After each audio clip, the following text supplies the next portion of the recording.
Histoire de Wyandhank. Depuis Brooklyn Heights, ou Ipetonga, au lieu des arbres, où les Indiens Canarsie fabriquaient des wampums ou des sevans et où ils contemplaient le grand esprit au coucher du soleil sur les eaux de la rencontre, jusqu'à Montauk Point, Long Island a été balayé par les guerres des hommes rouges, et nombreux sont les témoignages de leur occupation. Un certain nombre de leurs tombes furent visibles jusqu'à 50 ans plus tard, aussi clairement marquées que lorsque les guerriers y furent déposés dans l'espoir d'une résurrection parmi les heureux terrains de chasse qui s'étendaient à l'ouest et au sud.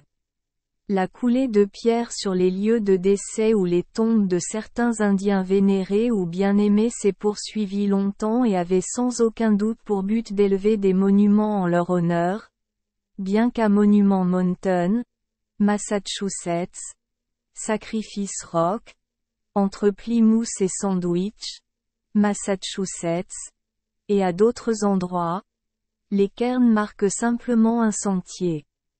Même le lieu de repos temporaire de Sachem Pogatacut, près de Sag Harbor, était débarrassé des mauvaises herbes et des feuilles par les Indiens qui le traversaient au cours des 2 siècles qui se sont écoulés entre la mort du chef et le tracé de la route qui le traverse en 1846.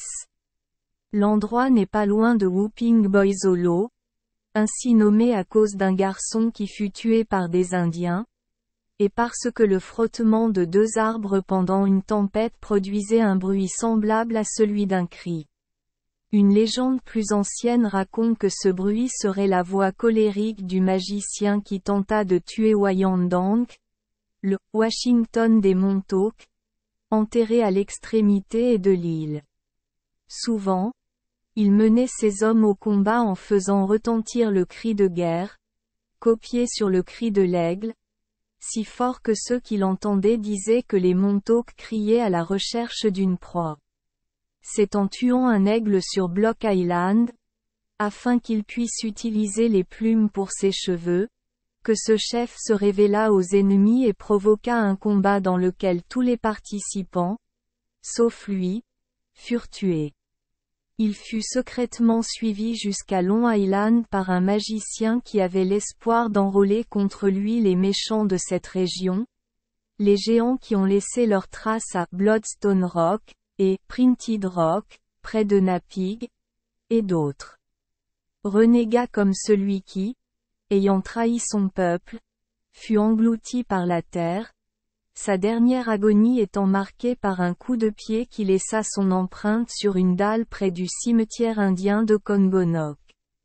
N'ayant pas réussi à conclure ses alliances, le sorcier se cacha dans les creux des landes et y exerça des sortilèges d'une telle méchanceté que la main du chef perdit sa fermeté pendant la chasse et que sa voix fut rarement entendue au conseil.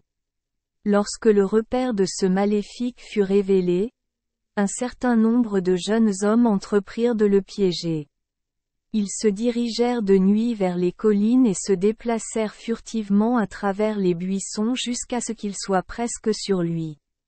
Mais ses familiers l'avaient prévenu de leur approche, bien qu'il ne l'ait réveillé que pour le trahir car un nuage balayé de la mer, tomba autour du misérable, s'enflamma et roula vers l'océan, l'emportant au centre de ses plis brûlants.